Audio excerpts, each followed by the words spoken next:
Washington, D.C. Keep up with everything at tarpley.net, and Twitter feed, Webster G. Tarpley Twitter feed. A lot of Twitter action in the past couple of weeks. So that's a way to be informed hour by hour, day to day.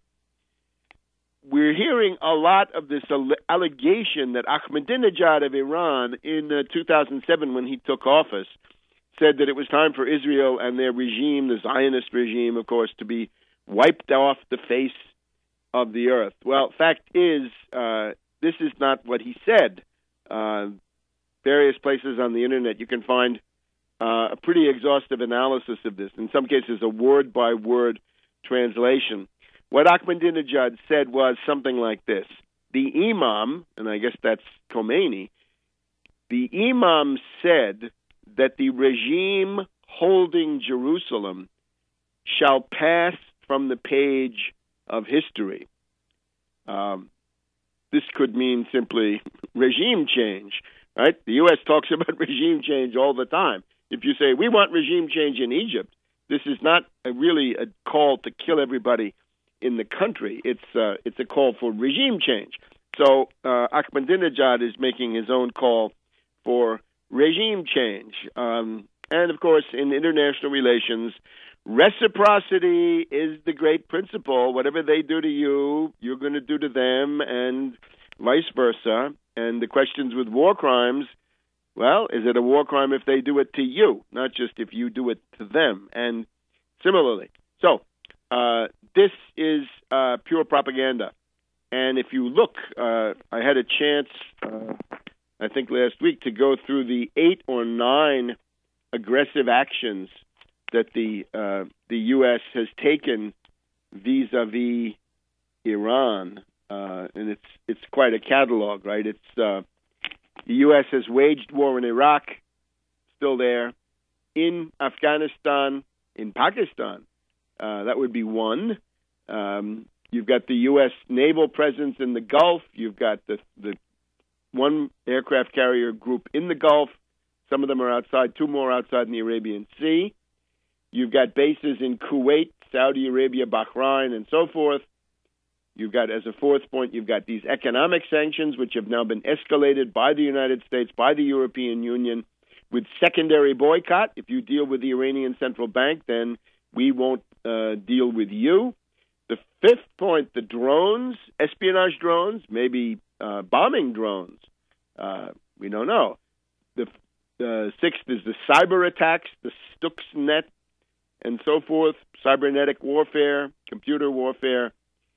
You've got these terror groups as point 7. You've got Jundullah. You've got the BP Liberation Front. I'm sorry, the Ahvaz or Arabistan Liberation Front. There's one for the Baluchis, one for the Azeris, one for the Turkmen, one for the Arabs, and one for the Kurds. So you got 5, count them, 5 terror organizations of CIA, MI6, and so forth operating in Iran. Then you've got this campaign, number 8, assassination of scientists.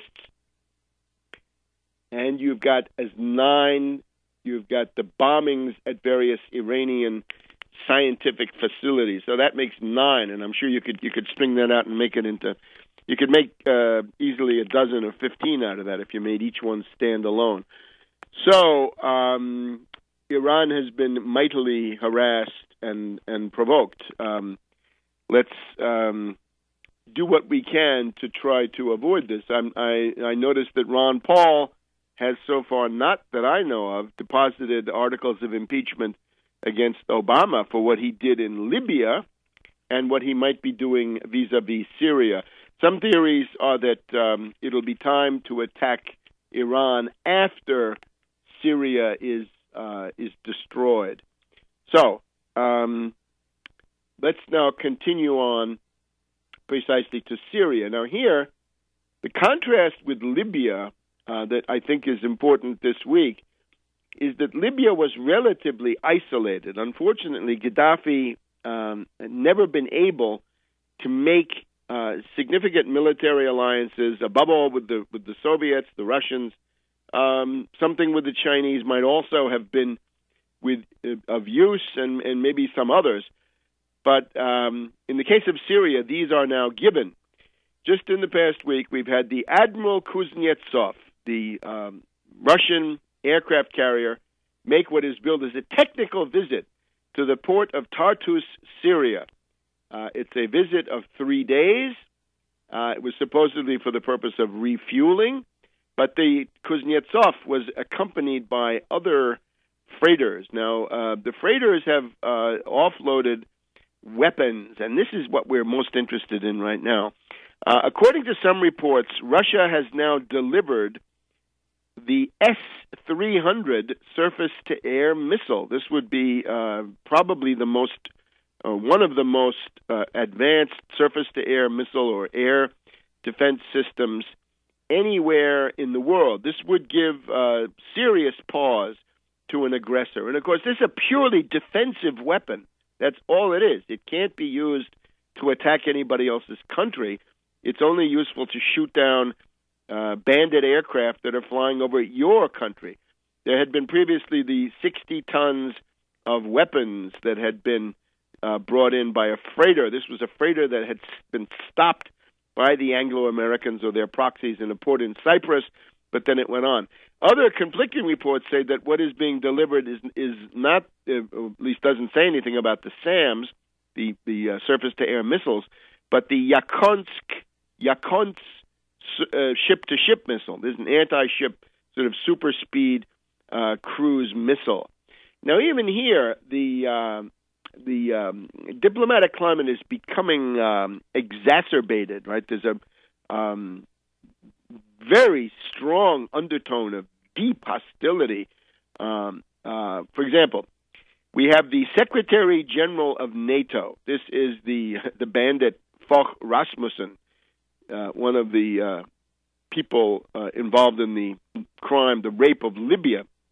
So fresh from the rape of Libya with his hands dripping blood from that, Rasmussen, and we'll get to that in a minute, Rasmussen says that there's supposed to be a NATO summit in Chicago in May, and that Russia, he says, must preemptively endorse and accept and stop complaining about the NATO anti-ballistic missile defense systems, or this Chicago summit is going to be called off, and you Russians, you won't get to go. Now, this is a little bit strange, right?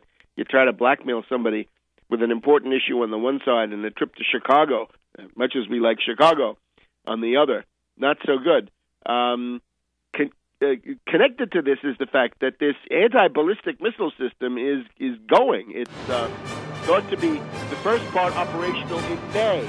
We'll be back in a minute on World Crisis Radio.